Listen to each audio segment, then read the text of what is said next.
Welcome everyone back to the Crimson 15 podcast. I'm your host, Crimson Sen. And 15 PCA. Native 454. Be sure to follow us on Twitter at C15 Podcast. And more comic books becoming movies because that's like the thing. But this one actually sounds like it could maybe work. There's a comic book series called Animosity. And it's about, here's the premise. All of a sudden, all over the world at the same exact time, animals gain human intelligence and they can speak. So there's like, even then, like when this all happens, like there's a guy working at a farm and like they're putting down the cows to be made into burgers and the cow's like, oh my God, please don't kill me. Like, could you imagine that happening? Oh, whoa. And then like, there's like funny scenes, like they do a pretty cool little transition. I read the first issue and I kind of thumbed through the other ones. And in the first issue, it's a good setup and it kind of gets kind of towards after that. But in the beginning, it's kind of funny because there's even a scene where there's a lady working at SeaWorld and she has like an orca whale. And then it just, gains intelligence and it pops out of the water. Hey, Jennifer, I've been meaning to tell you this, but I'm in love with you and I want us to be together. And it's like, oh my God, what the heck is this whale talking to me? Yeah. And the part that's heartwarming is, which is the main story, it's going to evolve around this little girl and her dog, and then like the first thing the dog says to her, and he's like, "Oh, I just want to tell you that I love you," because the dogs would tell you that. It's like, "Oh," and the little girl's like, "Yay, magic! My dog can talk!" Yeah. And of course, she doesn't take it as something scary. She's like, "No, this is the coolest thing ever." Dog. Yeah. But animals start to like revolt, and like this is for years of poaching us. See, why'd you have to take it that weird PETA direction? Yeah, it gets there is a forward like in the beginning of the comic. That it's like, okay, we get exactly where this guy's coming from. It's like he starts with the Bible quote about how the birds and the beasts are for the humans. So if it's in Genesis, if I have my, yeah, it's in Genesis. Bible quotes. my Bible things up to stuff. But then like he goes on this giant rant about how, human beings and there's like 7 billion of us, but who's counting? Those are those people who want people to die. Yeah. Who literally don't mind that people are starving and dying because there's too many humans. But this bothers me more than most things because I like the premise of this. Yeah. And I think he's messing it up big time. Like, we were talking about what we would do in this comic. Like, wouldn't it be cool, nice. what if an animal did attack a human? Would they have to go to jail because they have now they have intelligence? Intelligence now, yeah. So it'd be like a zoo in a kind of a weird way. Yeah, or could you... Yeah, it'd be weird. And how could you keep him in a cage? Imagine an elephant, he'd break out. Yeah, you'd have to chain him down. Yeah, yeah, because he knows what he's doing. He knows what he's doing. Yeah, he'd get out of it. And it's funny because what would happen if animals literally happened? So you couldn't kill cows to make. We'd have to change our whole way of eating food. Yeah, we have to make like organic foods and stuff. Or could you imagine do that more of? Or could you imagine they went to to every nation? They're like, we want our own piece of land. We want our own place where we can just be out and. Yeah, and it's like, well, at this point, what do we do? Just kill all of them? And also in this comic, even like mosquitoes getting intelligence. Yeah, and flies. see, I was trying to look at this because they show bugs and stuff, but I don't know if they get complete intelligence because the little shrimp guys can talk. Like the little like a shrimp you would eat, they can even talk. So it's kind of funny because right here it opens up at Genesis 1:29. Just if you want to look that up. Yeah. But then he goes in this thing. Yesterday God was in heaven. The average American consumes 38 pounds of meat per year, and he goes la da da da da da. We get it. You hate humans. Why don't you start with yourself and get rid of yourself, right? I mean, you'd have to give them rights from that country they're from because they're super intelligent now. They can talk and. And then again, this person does the normal thing that liberals and leftists do. They start spouting off tons of numbers. Yeah. And they keep spouting off numbers to confuse you. The equivalent of 20 billions of billions, including 500 trillion krill, 50 billion chickens, 1 billion cattle. And you just, 8,000 cheetahs, 4,000 Komodo dragons, and 10 quadrillion insects. Okay, we get it. You know numbers. Yeah. But here's the thing, there's another thing, too. Like, there's even a scene American was telling me in the comic, or part, I should say, where a whale is eating because he has to survive. So he's eating other animals. He has to. Well, yeah. We're thinking about the lions and the tigers. They're going to have to eat something. Yeah. What are they going to eat? They're going to have to, like I said, they have to have their own food source. So yeah. And it's in one of these funny situations where like a polar bear is like eating a seal because that's what they do. Then they call it the wake, and as soon as they gain intelligence, the polar bear is like, "Oh my God, what am I doing? Like I'm eating this thing," and so they got that human sensibilities because. That'd be like a human just eating another human just because you're hungry. But that's another thing. See, that would have been a story you could do with limited resources. Because what do you do now? Now you have all these animals you have to give food and place to live. And if you're talking every animal, that means even fish. That would be basically any kind of food source you would have. Yeah. So I don't know what the polar bear is going to do. What's he going to eat? And you just hope if it is insects and bugs that they don't revolt because they could kill a lot of people. Oh, or just kill all the livestock too. Just like no more crops, nothing. Yeah. Yeah, like when animals first gain their intelligence, the dog character is like, I love you, Jesse, honey. I just love you. Because that's how a dog would be. It would be like, I just love you. And then she's like, oh, I love you too. You tell me there's another part in the comic where he's combing her hair. Yeah, they gain all human sensibilities. Like, he even knows how to read. So it's like reading her bedtime stories and stuff. And it's kind of cool to see this dog is like going to protect her. And like right in the beginning, a bunch of birds attack the house. And the dog is protecting the little girl. That's his person. Yeah. He's gonna like live and die for her. Then all the animals are like, why do there's humans? And it shows like horses revolting and octopuses with knives because like of like the sushi chef. But then it gets a little. Some of the pictures gets a little silly with the bazooka. Yeah, like all the turtles have like bazookas on their backs. What are they, Blastoise now? I guess. And there's a really stupid scene. They try and escape. They're in an apartment. They're on the rooftop, and she falls off the roof and like lands in a guess must be like a CEO's like building. And there's like he has like a tiger, and like and like the tiger is like gonna like talking to the dog. Oh, what are you doing here? And I'm like, why would some guy like this looks like New York City or San Francisco or somewhere have a tiger? It's one of those urban legends like, oh, this really high rich guy has exotic animals in his apartment kind of stuff. And that's like how fiercely loyal this dog is, like how a dog would be. And it's one of the most ridiculous kills of all time. So they're talking, going back and forth, blah, blah, blah, blah, blah. It's this guy's like a big CEO guy. He has like a ninja sword on the table.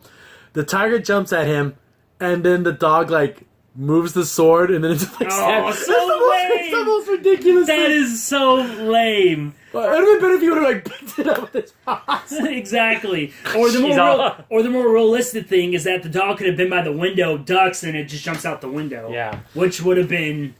And I guess that the dog's name is Sander, and then she's like, "Oh, I've got you, Sander." He's like, "Yes, you do. I'm yours, Jesse." I'm thinking so many different things about this because it can go in so many different directions, which I'm afraid they won't. Like for example, in India, they don't eat cows, so would the cows think of the Indian people cool? Like, oh, they don't eat us, so that's cool. Yeah, exactly. And, at the end of the first issue, I'm like, oh, this is really cool. I kind of like this. But then as I kind of was flipping through the other issues... It's getting more that PETA there's like a lady who's like, she has like a base, like, because this years pass by and it's like a total chaos.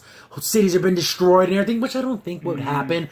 But, you have like squirrels riding on mooses with machine guns. It's like the most ridiculous thing. Yeah, crazy, yeah. But the premise itself isn't that bad. It's intriguing. And, it's like the fact that the dad's walking around with the dog, and it's like, oh, like, imagine it's like your hunting buddy. It's like when he can talk to you. I like that. And then they find some alligators and stuff, and it's just really cool that it's just like all the dogs would be so loyal. That's what I really. But then, like, things like birds and snakes and lizards, they don't give two flying craps about humans. I don't want anything. No. Then there's even things where where humans and animals are trying to like live together, like in a trade back and forth, and like you have rabbits wanting items and stuff. It's so crazy. It's like a fantasy world. Yeah, like a weird kind of like will they go to work? Will they have currency? Like literally cows that make milk. Would you have to pay them? No. Yeah, would you pay them to have them? Yeah, probably. You have to. Same thing with the chickens with eggs if they want to give up their eggs, which I kind of doubt, but. Like you have the rabbits and everything, and then there's even like I guess kind of a reference to Animal Farm, like the little pigs. Comrade, have you ever heard of animalism? They're like even wearing the little red star hat. Yeah, well, that's so funny. You call back to Animal Farm. And also, do you notice there are three of them, pigs? You just like. And then you have like the religious zealots, which is like the story. That's just like, oh, the humans are bad, the animals are good. It wavers back and forth. I just like this dog, the dog and the girl and her dog. But that's the story I like. I like that part, but another thing I'll say too, but the animals will be like humans. There'll be good ones and bad ones. Exactly. And there was like a suicide bomber attack. Yeah, there's the machine guns on the... It doesn't make any It's ridiculous. But then it was like a suicide bombing, and that's like one of the events that kind of... threw everything out of whack. And then basically, like 1 year later, it's the girl and her dog. And here's the thing. I'm a firearms guy. I like guns, and I like them to be accurate. She's towing around what looks like to be an M1 Garand. This girl's 11, 12 years old. That is a World War II very heavy rifle. We're talking like 10 pounds. There's no way. And that doesn't sound like a lot, but you chuck around a 10-pound rifle all day long, and you tell me how much fun you're having. Just have someone, just tell someone who's at a convention carrying around a 2-pound item and see how much that's going to hurt after a while. Imagine 10. Yeah, it's not, and it shoots a 30-06 round. That has substantial recoil. Yeah. This little girl's supposed to be shooting. The power of it. Her shoulder would be jacked. It is. It's not. It's not. It was meant to be shot by full adult men, and even then, the actual. You have to shoot it the right way too. Yeah, and that's just a. I think someone picked it because the artist probably thought it was like an iconic weapon because it is, but it's just one of those things where it's like, no. And also, how many people actually have Garands? Not many. You'd be more likely to find the other kind of assault rifles, more modern ones. Yeah, like an AR-15 of some kind. Yeah, exactly. At this point, you go, we want someone to channel their Kenichi Sonata so they can get the guns right. Yeah, I just had to Googled it real quick. Yeah, an M1 Garand weighs 9.5 pounds with no ammo. And no sound. Imagine with us about 11, 12 pounds. And with the complement of ammo that you would need, this little girl would not be. No. And the way she's kind of holding it, no, you wouldn't. Yeah, but then you tell me the gun changes a little bit. Yeah, like in some of the artwork, it looks like it's more of a bolt action. Like some artwork looks like an M1 Garand. But yeah, that's just me being me because I but again, like you want accuracy, you know? Even though the story is so out there, but I actually think the story could be cool if they just stay away from, but again, look, even in things like Jurassic Park. Yeah, exactly. PETA gave Jurassic Park its, seal of approval, so you know how that is. So this that makes me now want to go see it even more now. I didn't want to see it in the first, like right here, like she's talking to this whale, and it's just like a funny thing to like talk to this giant whale to come, hey, what's up, guys? Hey, what's going on? Exactly. Yeah, like see, there's these turtles with like rocket launchers. Like, where the hell did they get these rocket launchers? That was the coolest thing. How cool would that have been? Like if it had been like Shenmue from like SeaWorld, and he's doing a show, and then at the end he goes, "Oh, did you guys like it? Oh my goodness, this whale's talking." That'd have been funny. That'd have been too funny. And like we have like the animals made their own base and everything, but then you start getting like silly stuff's happening. Like there's like a goat like making cookies or something. Like he's actually like rolling out the dough. He has hooves. You wouldn't be able. I wonder. I know this is just the thing of silly, stupid things. I wonder what they feel about people and mascots. How would they feel insulted by that? Why are you wearing it? What are you making fun of us? Exactly. Yeah, it's got working that wouldn't happen. And then it kind of gets into like she's kind of on her own and everything, and the story bounces back and forth between the past and the future. But this I think there's a good premise. But guess what? Hollywood knows what sells, so maybe they're like, okay, take that out. Yeah, hopefully. But it'd be funny because not only that, mascots can be real animals now. You can actually, there's a wildcat, you can get a real wildcat to be the mascot. Hey guys, what's going on? Yeah, exactly. That'd be funny. Tar Heel can get a friggin' ram. That's so weird. Yeah. And actually, he goes out there, runs out on the court. How's it going, guys? Doing little tricks and stuff. Then we have to pay him. Yeah. But how's that work? Well, you pay the human ones you pay them, so I guess you would have what would an animal want with money? I want a house to live in? Well, I mean, they'd want to. Why would they want to live outside? Unless they're, hey, that's what we do. Yeah, and unless they want to be like all natural. Oh, natural. See, the human mascots will be fine, like the Running Rebel. And yeah, they're fine. I guess there's these people that are lobotomizing the animals, like make them back into animals. But like, See, that's wrong because they're sentient. They have high learning now. You can't do that. Exactly. See right there, that's like that's totally a K98 bolt action. So it kind of changes from issue to issue. Like your dog. She's a hound dog. She looks way older. Yeah, see that's a straight up bolt action rifle. Yeah, see, and I just like her dog. Is probably my favorite. You said, I would like this to be made into a series. I think it could be interesting if they do it right. Yeah. It's one of those things but it's been picked up by Legendary, and they kind of make everything. Like I don't think they ever say no to anybody. But it kind of becomes like a journey for her. Like she's going around and getting caught up in situations. So I'm wondering where they're going to end the film because she ends up at a human facility where they have giant walls and like this lady's like the headmistress, and it kind of reminds me kind of like Handmaid's Tale where like everyone's like in their own little cliques, and it's like I don't know, because where does it end? I think that's kind of getting away from what I want this to be. I don't want it to be that. Why can't they just coexist? We've coexisted for this long. We can't coexist now. Blastoise, use rocket launcher. Rocket launcher now. Yeah, I don't understand why we couldn't, there'd be moments maybe, but... And wouldn't the smaller animals want to be on our side because they can't fend for themselves? Yeah, they literally can't. Like frogs, yeah. Yeah, frogs would be on our side. Turtles. Yeah, those turtles, someone lived to be 200 years old. Boy, they'd have some stories to tell. I swam a lot. Yeah. But yeah, well, I want to see it again. Since there's going to be talking animals, all the animals are going to be CGI. And that's where something can either hit or miss. The CGI looks fake. Yeah. See, what was it? Jungle Book did an amazing job of making the animals look real. Mm-hmm. Man, Shere Khan was one scary mother. So we've already seen talking animals in a thing like that, but Legendary isn't Disney. And so they don't have the money.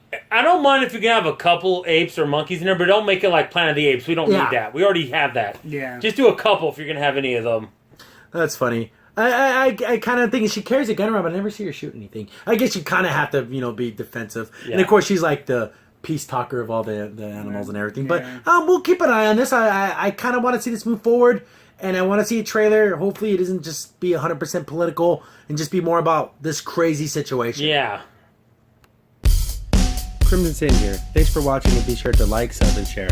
Also, for the most up-to-date information about the podcast, follow us on Twitter at C15 Podcast.